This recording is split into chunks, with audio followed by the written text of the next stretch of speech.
Hey guys and gals, today's video we're going to talk about some adjustments we've had to make since moving off grid.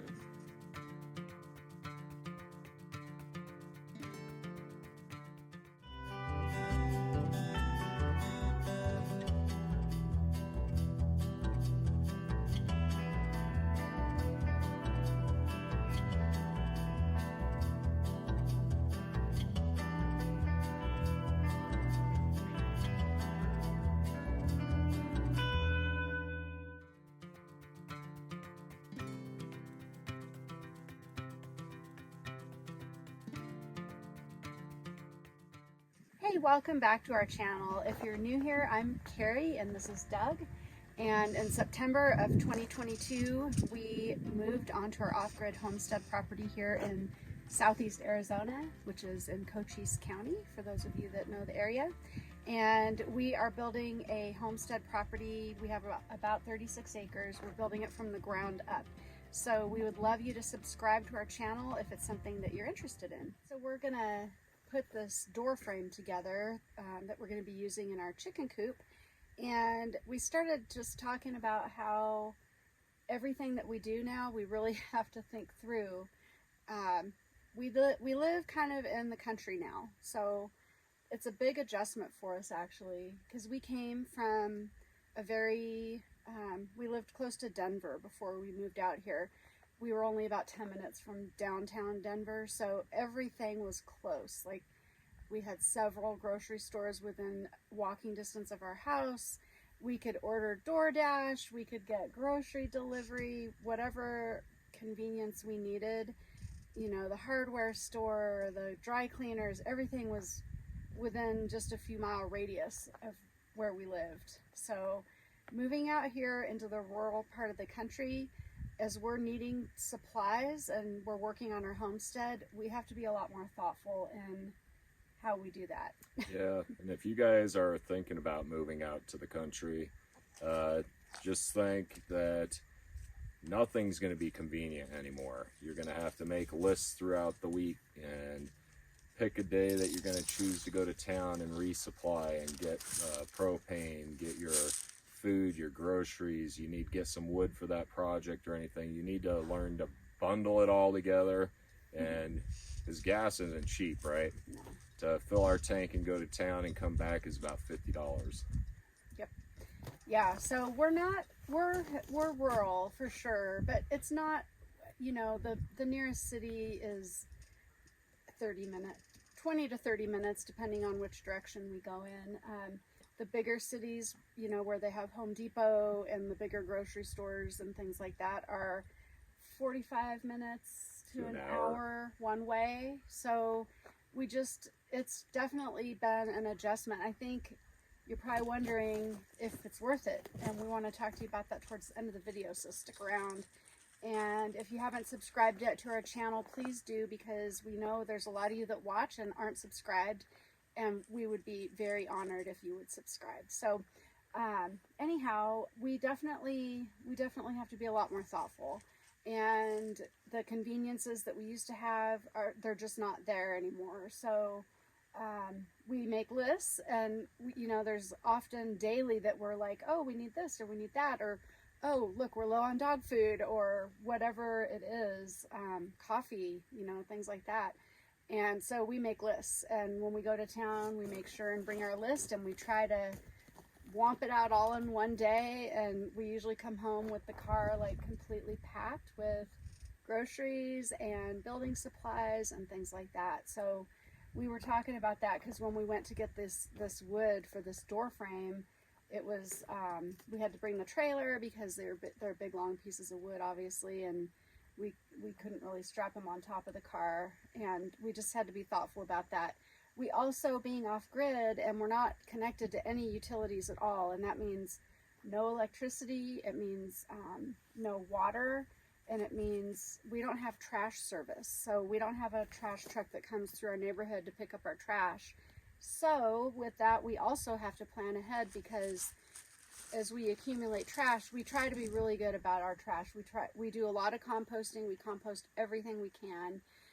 But there's just stuff that we collect that we can't compost, and stuff that you actually have to throw away. So things like dog food cans, plastics, things like that we can't recycle or reuse, we end up having to haul that to town. And often we will haul our trash in to the landfill at the same time as we're running our errands. Yeah, So, and we got to triple check our lists and make sure there wasn't a box of screws that we forgot to get, because something like that is going to be extremely expensive to return back to town. yeah. And the time is, we make the joke that whenever we go to town, it basically is the whole day. It's a waste. Mm-hmm. It's not a day. waste because we're getting supplies, right? Yeah. But the other thing is our refrigerator literally is this Yeah. big. Yeah. Our pantry is able to hold probably 20 cans of various things to eat. So we also have to, we can't buy groceries 2 weeks out in advance. We have to do it basically weekly at this moment until we have the old house up on the rock built and we have real refrigeration and freezers and storage to put it in. Yep. But until then, we've been doing these Town Day Tuesdays or Town Days Thursday, and we usually go twice a week. We're trying to get it down to once a week, but to fill the refrigerator and that, we can't just go out and buy 2 weeks worth of groceries, so that's a limiting factor for sure. Yep, that's definitely comes along with living in a small space, which some of you, I know people that we're friends with that are doing this in RVs also. Some people have bigger RVs than us, some people have smaller RVs than us. Some people have done shed conversions where they're living in a shed and they've, got the basics for living there while they're building their main house. And that was also actually a huge adjustment. And I didn't even think about that until you mentioned that. But we had to learn to cook differently. When we lived in our house in Arvada, Colorado, we had a huge double door French refrigerator freezer with a big slide out freezer on the bottom, and then we had a huge freezer, like a chest freezer in our garage. So we shopped at Costco. We did a lot of our meat purchases and things, and we could buy large quantities of produce, and we had plenty of space to store it, even though we were in a smaller, older home. But man, we had cabinets galore, and we just had plenty of room. So because we can't store as much fresh things like meats and eggs and dairy and things like that, we really have to be thoughtful about our meals. And we've actually gotten pretty good at planning our meals. We actually, on the way to town, when we're going to buy groceries, Doug's usually driving and I've usually got my phone. I make notes on my phone. We talk through a menu. What do you want to eat? What do you want to eat? What sounds good? And we plan it that way. And then we have to think about, well, like, we can't buy a big, huge package of chicken. We have to buy like a small package because we just don't have the room. So that's something to really think about. And we've actually kind of honed that, I feel like, over the last few months. Yeah, we're definitely getting better at it. But when we first started, there was some times when we came back with groceries and we're like, well, where the heck are we supposed to put this stuff? Like, we didn't even realize we're totally out of room in our, like you said, tiny fridge. And we don't have a freezer. We have an ice box in the trailer. It's like literally the size of a shoebox. So we have enough room in there to make a little tray of ice cubes, and then we keep some ice packs in case one of us gets hurt. But yeah, the space is very limiting. So that's something to think about. Some people would hate it. There's days when I do hate it, and I'm like, I just want more room. We don't have a lot of counter space in there either. So cooking and prepping meals and things like that is usually done on our kitchen table because there really is no counter space. We have a sink and we have our stove oven combo, and there's a little strip of counter space around it. So these are just little things that you don't think about that can sometimes make you maybe a little bit grumpy or a little bit like frustrated with the situation, but we work through it and we're pretty good at balancing each other out with that stuff. And yeah, so we do Town Day, and probably once a month, and this is something you might want to consider once you get to know your community around, is take a ride with a friend and make these trips more purposeful, where you're, if you got a friend with a trailer or you got a trailer, you guys got to go to Phoenix or 2 hours away or something like that. Think about those big things you need, and you might not be able to get that same stuff in the closest town you live in. So get with friends, consolidate what you guys want to get. And like yesterday, we ran to Phoenix and we went with a friend that lives close by. We went to Phoenix, picked up some extra solar panels, and just stuff like that you want to consider. Like I said, we usually pick like Tuesday or Thursday or something like that to go into town. And then we try to just, you know, hibernate in our trailer and get work done, you know? Yep, exactly. It's just being more thoughtful. And yeah, like Doug said, carpooling is a great thing. That works out really well. And if you can do that, you know, that's a good thing for sure. Saves up money on gas and everything.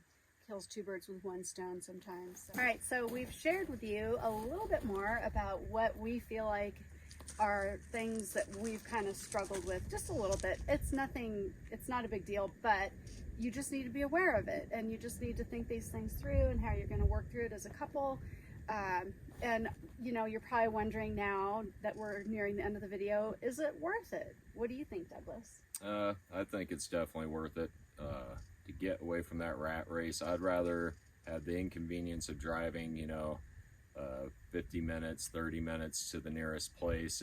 It kind of tames you, and it also gives you an intentional restraint on your budget, because you're not easily able to go down, oh, I'm gonna eat here, you know. We were doing fast food pretty much almost daily when we lived in the city, and now we're down to cooking every day, cooking breakfast and all that good stuff. Yeah, we still eat out occasionally. There's a couple little local mom and pop cafes in the area that we like to go to and give our business to, and we don't do it very often though. It's mostly cooking here at home, and because of that we eat healthier, so that's actually a bonus, I think.